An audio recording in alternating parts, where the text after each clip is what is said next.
प्यारे बच्चों, आदरणीय पुरोहित जी,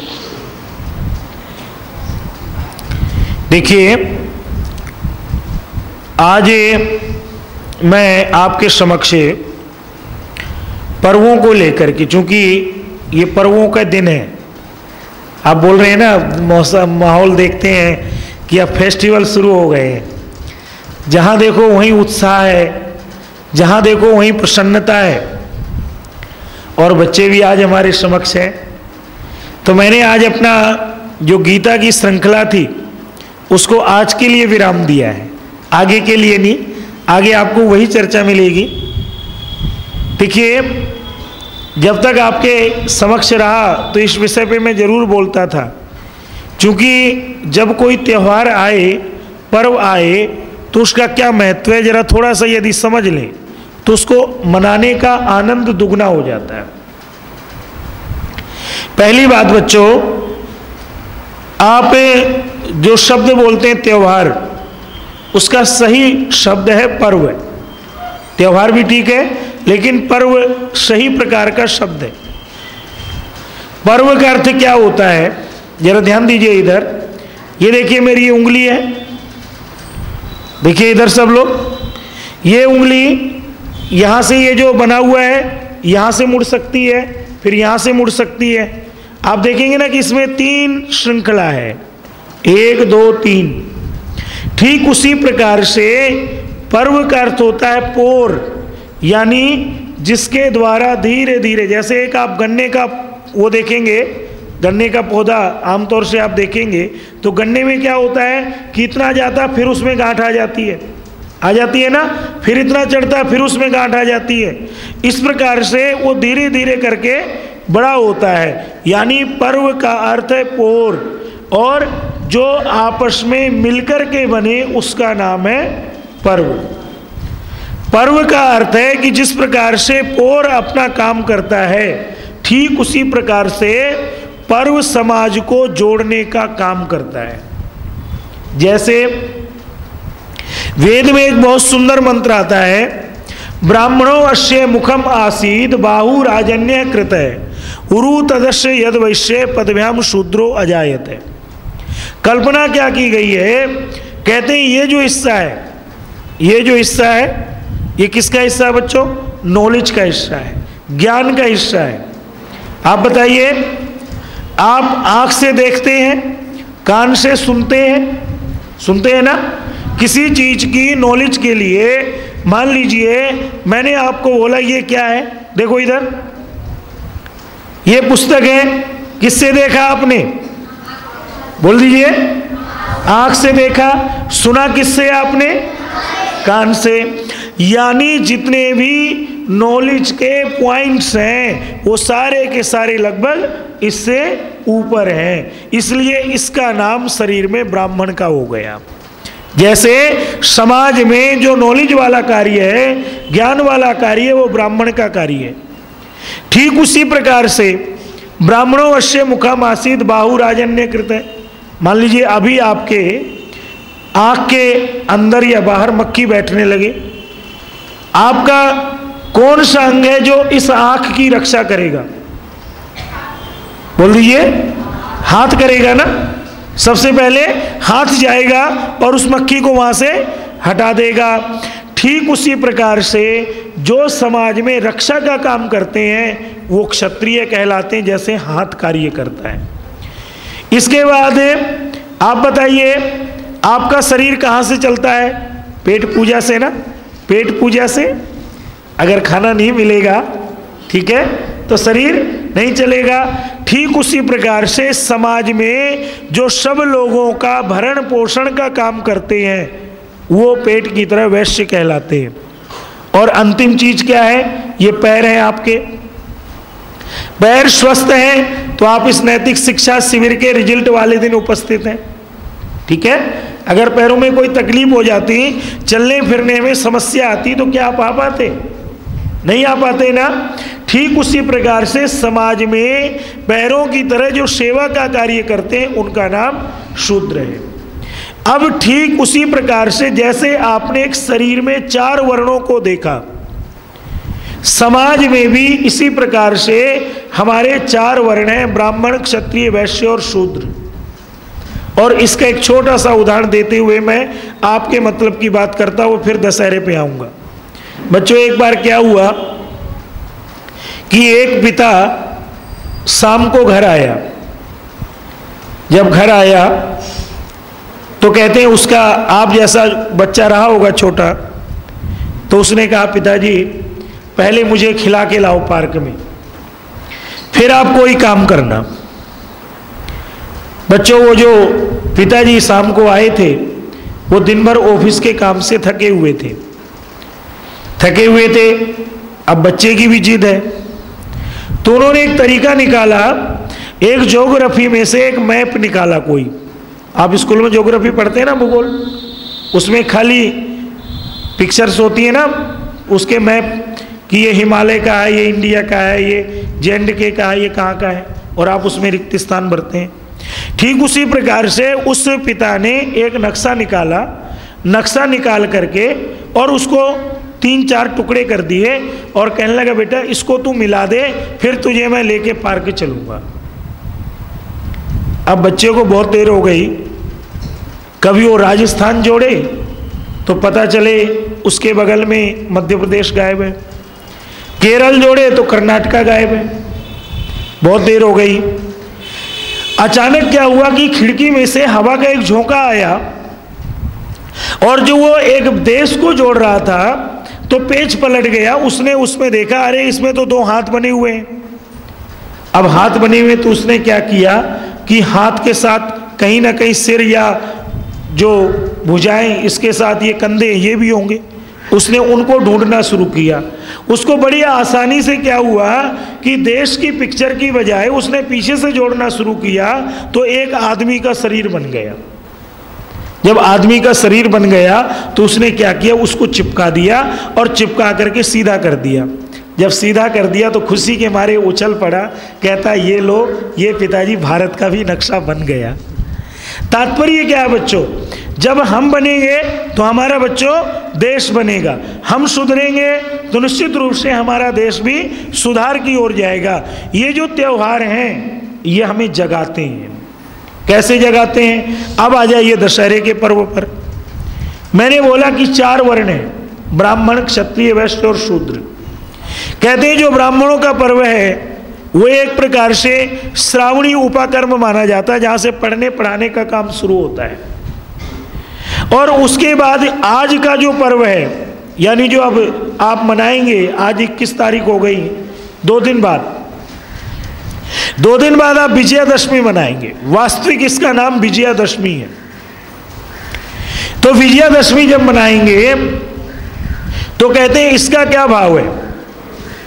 कहते हैं जी अभी क्या हुआ, पीछे जो ये 3-4 महीने गए, ये बरसात के महीने गए। अब क्या है, बरसात सब जगह प्राय बंद हो गई है। तो प्राचीन काल में क्या होता था कि इन दिवसों में जो क्षत्रिय था या जो व्यापारी था वो अपनी यात्राएं रोक देता था। किस लिए रोक देता था? क्योंकि अगर कहीं जाएगा तो रास्ता कटा मिलेगा, कहीं बारिश में कुछ भरा मिलेगा, इसलिए वो यात्राएं रोक देता था। अब दशहरे के दिन से वो अपनी यात्राएं शुरू किया करता था। पहली बात तो ये है, इस त्योहार का संबंध जो है। दूसरी प्रमुख बात बच्चों जो समझने वाली है आप सभी के लिए भी, था क्या, कहते हैं वास्तव में इन दिनों में क्या होता था, क्षत्रिय अपने औजार निकालता था, राजा अपनी सेना का परीक्षण करता था, और जो वैश्य होता था वो अपने साधन निकालता था। और शास्त्रों में एक शब्द आया नीराजना। नीराजना का अर्थ क्या है? आरती करना। जरा बात समझिएगा, नीराजना करना। कैसे नीराजना करना?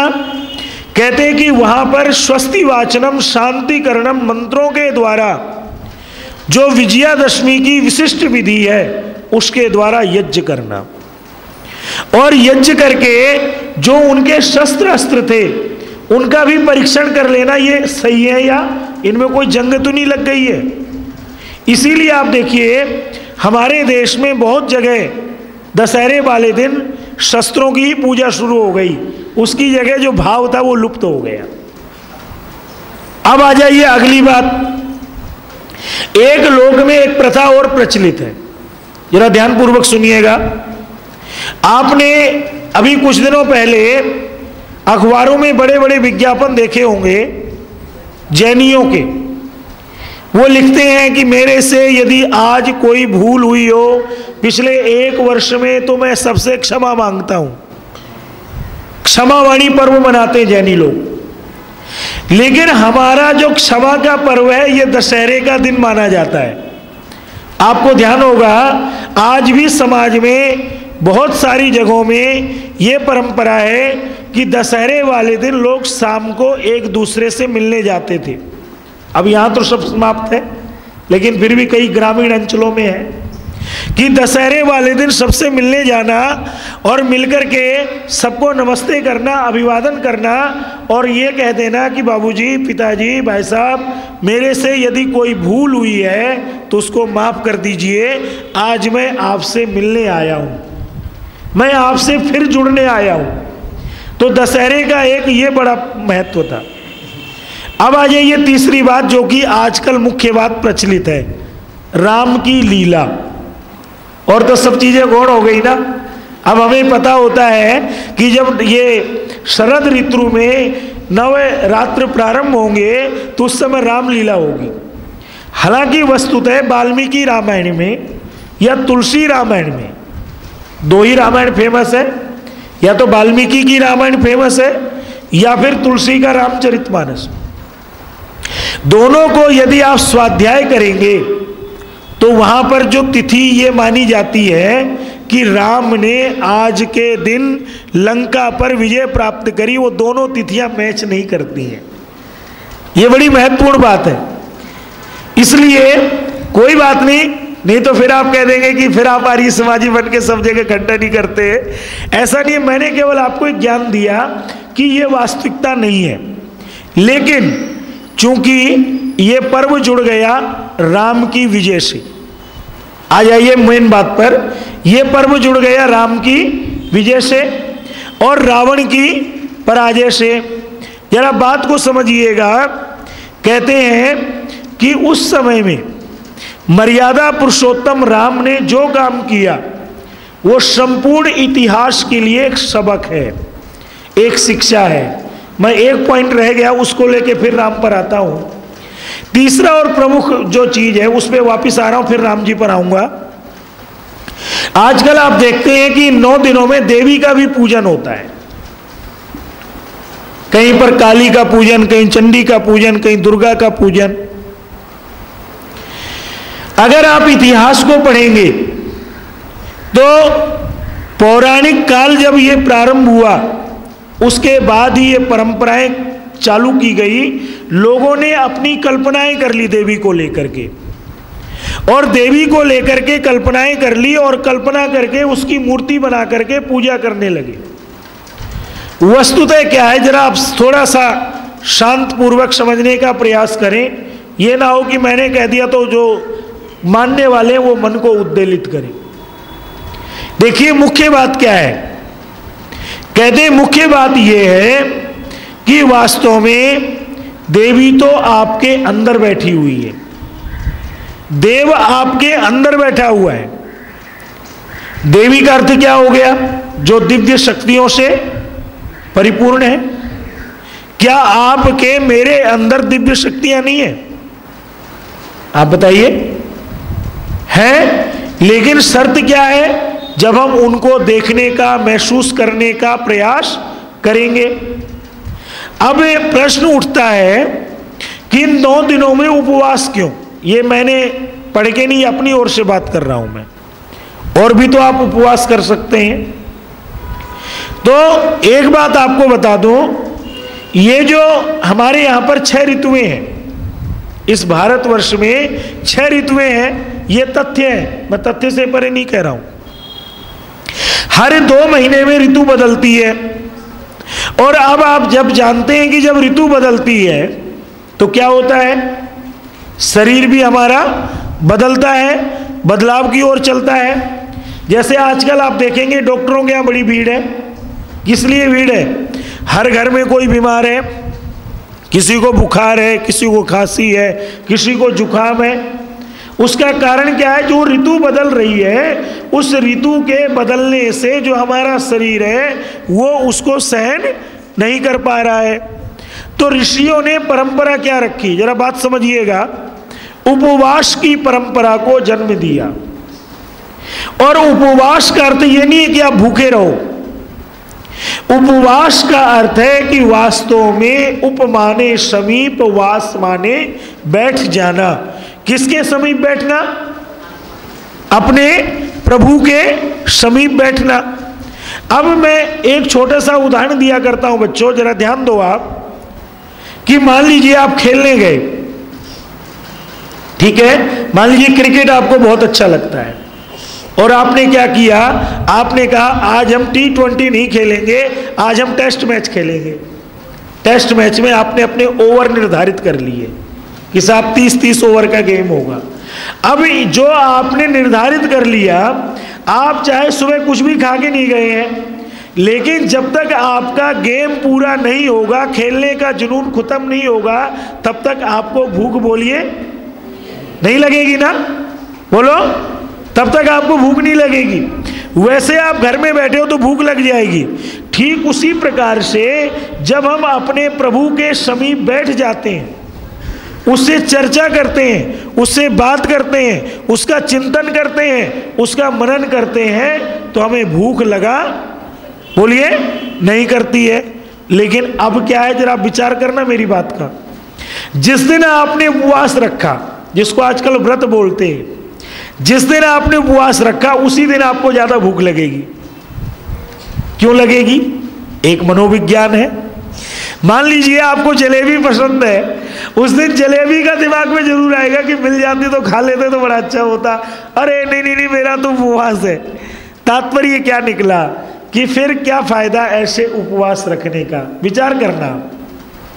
वास्तविकता क्या थी कि श्रद्धा पूर्वक प्रभु का ध्यान करते हुए उसके समीप चले जाना। उस समय ना हमें भूख लगे, ना हमें प्यास लगे, ना हमें कोई अन्य विषय की ओर जाना। सच्चा उपवास तो बोलिए ये है। और इससे मिलता क्या है? इससे बहुत बड़ी शक्ति मिलती है। कैसे? मैं छोटी सी बात कहूंगा, ज्यादा बड़ी बात नहीं। मान लीजिए आपने एक नियम बनाया कि आपने यज्ञ करना है। जिस दिन आपका यज्ञ छूट जाएगा, उस दिन आपको अपने जीवन में कोई अधूरापन नजर आएगा। क्यों? क्योंकि आपका रूटीन बन गया है।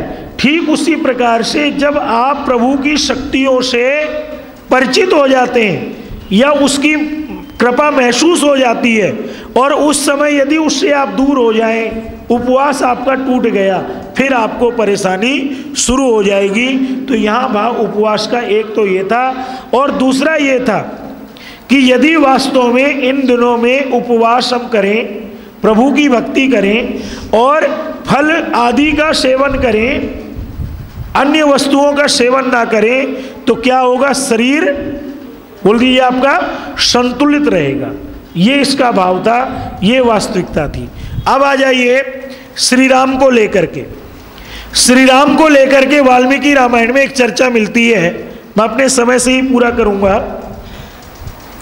कहते हैं कि नारद मुनि ने चर्चा करी कि हे मुनिवर, इस समय संसार में गुणवान, पराक्रमी, धर्मज्ञ, कृतज्ञ, सत्यवक्ता और अपने व्रत में दृढ़ पुरुष कौन है? सदाचार से युक्त, सब प्राणियों के कल्याण में तत्पर, विद्वान, सामर्थ्यशाली और देखने में सबसे सुंदर पुरुष कौन है? जो तपस्वी तो, जरा बच्चों ध्यान दीजिए, जो तपस्वी तो हो लेकिन क्रोधी ना हो, तेजस्वी तो हो परंतु ईर्ष्यालु ना हो, और इन सब दया, अक्रोध आदि गुणों से युक्त होते हुए भी जब रोष आ जाए तो कहते हैं जिसके सामने सब देवजन कांपने लगे। कहते हैं इसका उत्तर थे श्री राम। कैसे थे, जरा एक एक चीज को समझते हैं। सबसे पहली बात बच्चों, प्रश्न था कि अपने व्रत में दृढ़ पुरुष कौन